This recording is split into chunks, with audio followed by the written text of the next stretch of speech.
The day started out normal. It was the middle of July and way too hot. It was 10 at night, so the sun was down, yet it was still idiotically hot. So just like any other sane child does, I was laid out on my floor in the dark listening to the AC, pretending like I didn't have all of this summer homework to do. No, that was an August problem. There was a knock on the door. I got up and opened my door to find my mom standing on the other side. She told me to go to the garage and then opened my sister's door next to mine and did the same. I walked out of my room into the humid air of the hallway. When I went to go down the stairs, my eyes caught on the random painting of a flower in a vase by the stairs. It surprised me how the thing never broke. I couldn't even count the number of times I heard that thing crash against the floor below on my small fingers. I remember the pattern when my parents would start fighting. It always started the same way. My dad would do something to get under my mom's skin, wanting the reaction we all knew he was going to get. Then came the screaming and yelling, the slurred responses, then crash. My mom threw something. I remember clearly one time when I was 8, my mom was braiding my hair and my dad started up with my mom. Then the yelling. Next thing I knew, me and my sister were huddled in my room together, waiting for everything to be over. And as expected, it crashed. 20 perfume bottles connected to the floor with a passion. That was the first and last time I ever cried about my parents fighting. I guess I became as strong as that painting. When the dust cleared and I walked into the room, the smell surprised me. It smelled like a garden overrun with fragrant flowers. Yet when I opened my eyes, you were confronted with the scene of glass strewn across the floor, perfume drying up into the air. Smells can be deceiving. When I was passing the kitchen, a whole different smell hit me. This time, though, it wasn't of beautiful flowers or cooking food. No, the smell had a bit more weight to it. It was the smell of alcohol. The pattern I was witnessing was of pure destruction. But in the slowness of his movements and the red tinge in his eyes, I could tell he was on drink 8 or so. The bottle usually had about 13 in it. However, by number 10, he was either asleep or picking a fight, so the bottle lived to the next day. And though this was my father, I realized I wasn't the only person who had to witness the power a drink could have. I couldn't have been the only one who wanted to knock the bottle and tell him, "You're drinking too much. You're yelling too much. You're doing too little. You're not caring enough. Why are you still yelling? Your words are slurring. Your stumbling is discouraging. You're still drinking. That's number 8. I would take away the bottle, but I think it's too late." Before I was out of earshot of the kitchen, I made a silent vow to myself that a drink will never pass my lips. I refused to become like him, a person of the bottle. If I wanted to figure out my problems, I would just go to sleep. Sleep was free and harmless. He should have just slept more. I would have given him a pillow. A few more steps, and then I was in the family room. From the warning couch to the TV and the way too big fish tank, the room was where my dad could be found. The basketball game was already playing on the TV. All the memories I had of my dad, the good, the bad, and the ugly, most of the good took place in this room. I remember watching the games with him, even though I rarely knew what was going on. I honestly just wanted to be with him, around him. I would ask about what was happening in the game.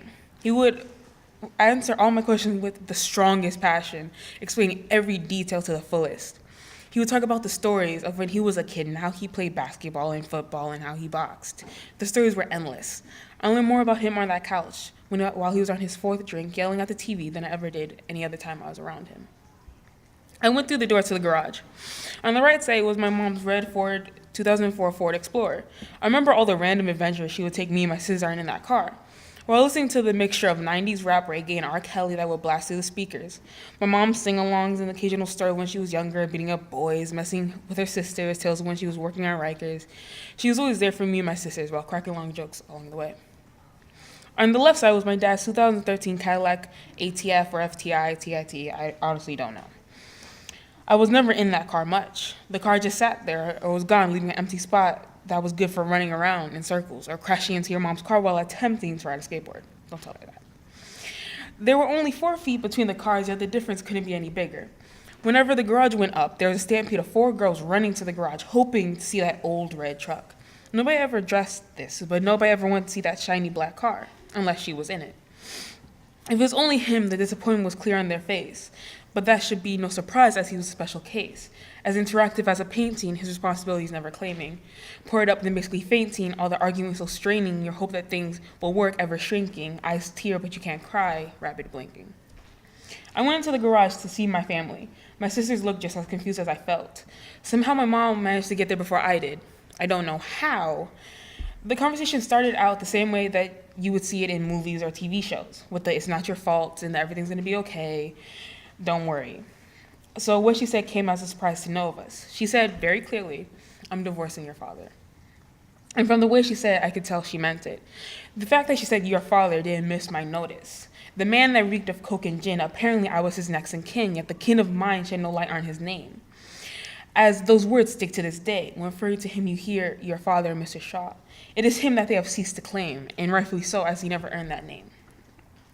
And I speak of them as if separate from me, yet I am them and they I. But if there's one thing I cannot deny, is that I'm the only one who to this day still calls him dad. The Bible says, honor your father and your mother, and ye shall live long. And so I do that. He was never a true father to me. He was just the provider of seed. So instead, I see the woman in stilettos who has birthed the seed that is me, shaped and molded me into the person I currently be, taught me to love wholly, taught me to think positively. 2013, the divorce began. A year later, he packs his things and leaves.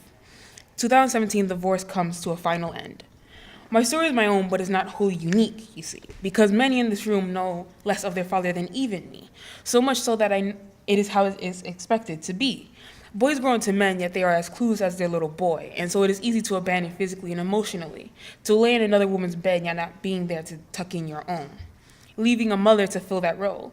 And in her strengths, he does so smoothly, but it in no way lessens the toll.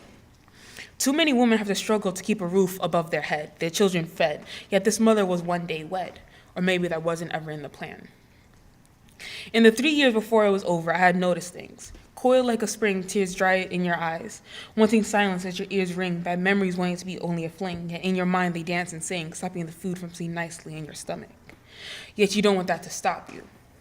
It feels like your insides are rolled like a tumbleweed. You're left blowing in the wind, yet while struggling to untangle.